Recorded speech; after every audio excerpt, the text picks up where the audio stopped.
नमस्कार दोस्तों, आप सभी लोगों का शक्ति कुंज चैनल पे बहुत बहुत स्वागत है।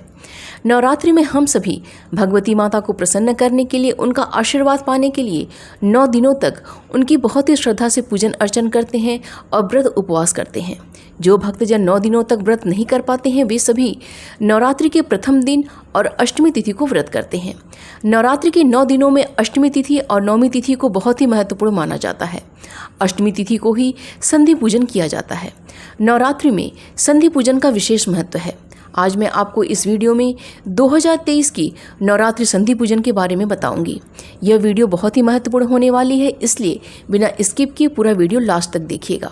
और आप सभी से रिक्वेस्ट है कि जिन भी लोगों ने मेरा चैनल अभी तक सब्सक्राइब नहीं किया है, प्लीज़ इसको सब्सक्राइब कर लीजिएगा, वीडियो को लाइक कीजिएगा और शेयर कीजिएगा अपने दोस्तों और रिश्तेदारों के संग।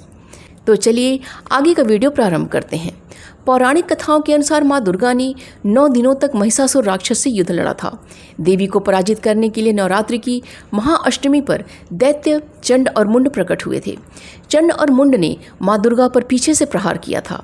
पीछे से प्रहार करने के कारण माँ दुर्गा को बहुत क्रोध आया और क्रोध के कारण उनके चेहरे का रंग नीला हो गया। और तब देवी ने क्रोधित होकर अपना तीसरा नेत्र खोला और चामुंडा का अवतार धारण किया। माँ ने चामुंडा अवतार लेकर उन दुष्ट राक्षसों का संहार किया।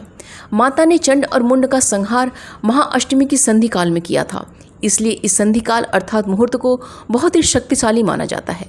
आइए जानते हैं कि यह संधि काल क्या होता है और कब मनाया जाता है। चाहे चैत्र नवरात्रि हो या शारदीय नवरात्रि, जब नवरात्रि में अष्टमी तिथि समाप्त होने वाली होती है तो अष्टमी तिथि का आखिरी 24 मिनट और नवमी तिथि जब प्रारंभ हो रही होती है तो नवमी तिथि का प्रारंभ होने का 24 मिनट जो होता है वही संधि काल कहा जाता है। यह संधि काल 48 मिनट का होता है। अष्टमी तिथि का लास्ट 24 मिनट और नवमी तिथि का प्रारंभ का 24 मिनट अर्थात 48 मिनट। यह संधि पूजा मुहूर्त दिन में किसी भी समय आ सकता है और संधि पूजन उसी समय के दौरान किया जाता है, क्योंकि अष्टमी तिथि का समापन और नवमी तिथि का प्रारंभ तो दिन में किसी भी समय हो सकता है, चाहे दिन हो, चाहे रात हो, चाहे संध्या काल हो, चाहे प्रातः काल हो। 2023 में शारदीय नवरात्रि की अष्टमी तिथि का प्रारंभ 21 अक्टूबर दिन शनिवार की रात्रि में 9:53 से हो रहा है और अष्टमी तिथि का समापन 22 अक्टूबर दिन रविवार की शाम में 7:58 पे हो रहा है। यहाँ से नवमी तिथि प्रारंभ हो जा रही है। तो इस प्रकार संधि पूजन का जो मुहूर्त है वो 22 अक्टूबर दिन रविवार की शाम में 7:34 से लेकर रात्रि में 8:22 तक है, अर्थात पूरे 48 मिनट तक है। संधि पूजा मुहूर्त को बहुत ही शक्तिशाली माना जाता है। इस दौरान पूजा करने से साधक को साहस मिलता है और वह अपने कार्यों को पूर्ण आत्मविश्वास के साथ कर पाता है, और अगर किसी खास मनोकामना से करता है तो वह भी अति शीघ्र पूर्ण होता है। संधि पूजा अलग अलग जगहों पर अलग अलग तरीकों से किया जाता है। कुछ लोग इस काल में माता की विशेष पूजा अर्चना करके लौकी या कद्दू का बलि भी देते हैं, जो बहुत ही शुभ माना जाता है। संधि पूजा के समय 108 की संख्या का भी बहुत ज़्यादा महत्व होता है। इस समय 108 दीपक माता के सामने प्रज्वलित किया जाता है।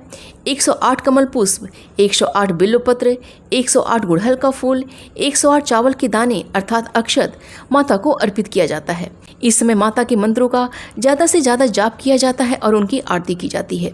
कुछ जगहों पे तो इस समय में ढोल नगाड़ों के संग माता की पूजन किया जाता है और उनका आरती किया जाता है।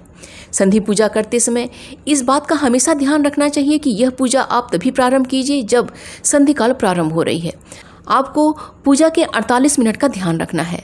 संधि पूजा बहुत ही सम्मानित पर्व माना जाता है, क्योंकि यह पर्व बुराई पर अच्छाई की जीत का प्रतीक है। आप सभी इस 48 मिनट में जो भी पूजा पाठ, मंत्र जप, स्तुति, प्रार्थना, चालीसा पाठ जो भी आपसे संभव हो सके अवश्य कीजिए, क्योंकि यह एक शक्तिशाली ऊर्जा को ग्रहण करने का समय होता है। उम्मीद करती हूँ कि यह वीडियो आप सभी के लिए बहुत ही उपयोगी साबित होगा। माता रानी की कृपा दृष्टि हम सभी पर बनी रहे, यही मंगल कामना है। मिलते हैं अगले वीडियो में। अपना और अपनों का ख्याल रखिएगा। नमस्कार।